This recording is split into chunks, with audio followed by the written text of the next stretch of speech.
Hi, and welcome to the next video in my home maintenance series. For those of you that don't know me, my name is Tara Hollingsworth, and I'm a realtor with the Denise Townsend group at Keller Sunset Corridor. I know what you're thinking. What the heck am I wearing? No, I'm not about to voyage to the last frontier, but I am about to go someplace equally as terrifying. A crawl space.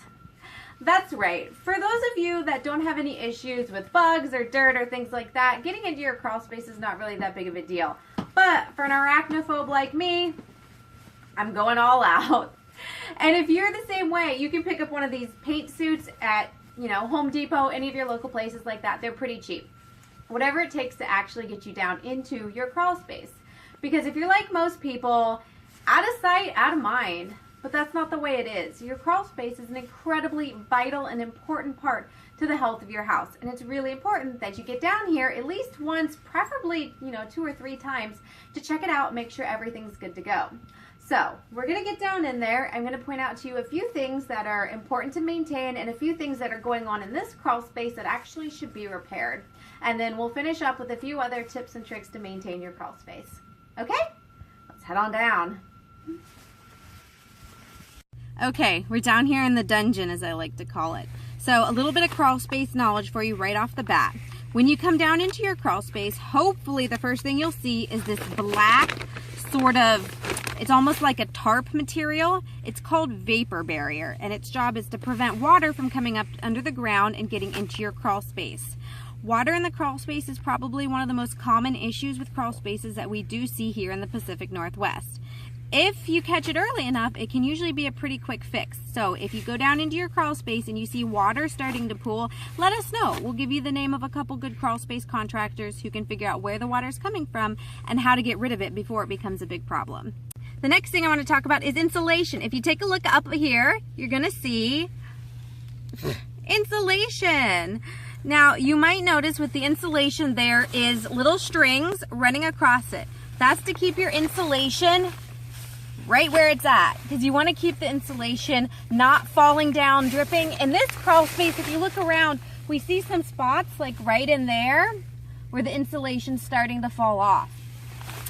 That's a problem, because once that insulation hits the ground, it is a perfect breeding ground for mold and mildew. Another thing that we're seeing in this particular crawl space is I'm seeing these cable wires running through here. This is a really big problem because, one, all kinds of creatures and critters can get down into your crawl space and decide that they want to make their homes down here. You don't want them chewing through these cable wires. You also really don't want any water getting down into your crawl space and then causing a huge problem and maybe even starting a fire with these cable wires that were potentially just chewed on by some animals. If you do have to run cable wires through your crawl space, you really want to get them tied up top here. Okay, you want to keep them up off the ground. You pretty much don't want anything on the floor of your crawl space. So remember how we talked about it's important to have your vapor barrier all the way up to the ground? What you see here, this stuff right here, this white stuff. So this is an area where water got down into the crawl space and then dried, and then water came again, and then it dried again, and it basically was a continuing cycle of water drying and then being resettled down here in the crawl space. And so we've got this kind of mold stuff that's growing here. It's pretty minor right now, not a huge issue, not something to be horribly concerned with, but this is why you want to keep that vapor barrier all the way up to the very edge, because when it starts to get pulled back like this, then you end up with these mold situations, which, like I said, it's very easy to get out of hand really quickly. Okay, the last thing I want to talk to you about down here is your vents. If you take a look over here, you'll see those up in there. So those are the vents that is allowing air to come in and out of your crawl space. Unfortunately, these vents are kind of blocked off, which you really don't want to have unless it's freezing temperatures. And in a minute, we'll pop outside and I'll show you what these look from outside your house. But you can also see there's kind of a hole right there off to the left side. It looks like they ran the cable wires through there. Unfortunately, when they did that, they created kind of a perfect opportunity for bugs and critters and small animals to get down in here. So if you look down in here, you'll see over here, this is kind of like the perfect breeding ground for animals over here. So it looks like maybe some mice or something created some tunneling over in here. You can see some little areas where they dug underneath the concrete. You can also see what looks like feces, and then of course some really bad mold and mildew in here. And this is a result of, as you can see, that vapor barrier got pulled back and some animals got down in here. So this is the perfect kind of place that we would want to get a crawl space contractor down into to make sure to seal up any entry points where these animals were coming at, and also to make sure that any area where water is getting in is also not happening, and then get some nice new clean vapor barrier pulled all the way back up against that edge. Okay, so now we're going to pop outside and I'm going to show you what the outside of your crawl space looks like, so you can see what those vents are that I've been talking to you about. Let's head outside. Okay, I apologize for the speediness of that video. As I'm sure you figured out, crawl spaces kind of terrify me. So even though it's a necessity that we get down there, if you want to hire somebody to go into your crawl space for you, feel free to. Okay, so as I told you down there when we were looking, there's that back well vent that was all plugged up and they had the wires coming through. So I wanted you to see what that looks like from the outside. So if we can take a look right down back in there.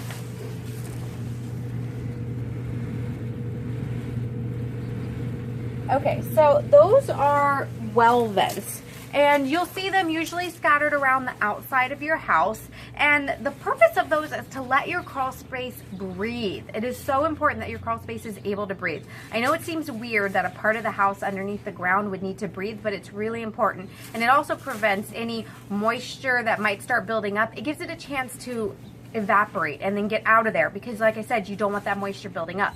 So if you put blocks in there, or if you let those get completely filled with leaves like this one is, then your crawl space isn't able to breathe. Especially after times of heavy rain, you really want to make sure that there's no water that's gotten down in there, and if any water has gotten down in there, that it's evaporating nice and quickly.